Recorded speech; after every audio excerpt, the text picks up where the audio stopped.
আর এটা কি ছিল ভাই? এটা কি ছিল? গেরিনা কি এই ইভেন্টটা শুধু আমার জন্য দিয়ে দিয়েছিল নাকি? আমি তো বিশ্বাস করতে পারতেছি না ভাই। গেরিনা এটা কি করতেছে আমার সাথে ভাই?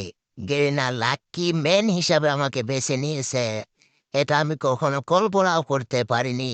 দেখেন, আগে তো 200 ডায়মন্ডে দিয়ে দিয়েছিল, তার পরবর্তীতে আবার স্পিন মারলাম যে মিস্টার ত্রিপুলার ভাইয়ের বান্ডেলটা, ফেভারিট বান্ডেলটা নেওয়ার জন্য।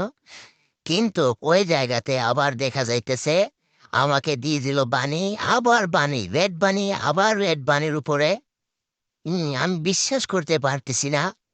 কিন্তু এভাবে এটা কি করে সম্ভব? বারবার আমাকে রেড বানি দিতেছে গেরিনা, বারবার আমাকে রেড বানি দিতেছে। আমি মানতে পারতেছি না। অনলি এটা কি করে সম্ভব? 1000 ডায়মন্ডের ভেতরে দুইটা বান্ডিল।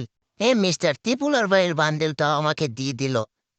আমি বিশ্বাস করতে পারতেছি না ভাই। এটা কি করে সম্ভব? কি করে সম্ভব? কি করে মানা যায় ভাই? এটা মানার মতো কথা না ভাই। আমি বুঝতে পারতেছি না ভাই। আমি তো হতাশ হয়ে গেছিলাম ভাই যে এই বান্ডেলটা বুঝি আর আমাকে দেবে না। কিন্তু লাস্ট দেখতে পারলাম গাইস, গেরিনা আমাকে যে এতটা ভালোবাসে, এতটা ভালোবাসে, আমি বুঝতেও পারি নাই। আর আপনারা কমেন্ট অপশনে জানাবেন আপনাদের কত ডায়মন্ড গেল, কিভাবে পাইলেন আপনারা। আমাকে একটু কমেন্ট অপশনে জানাবেন ভাই। আমার তো অনেক খুশি লাগতেছে ভাই। দেখছেন ভাই, দেখেন ভাই, গেরিনা so much love you, so much Garena.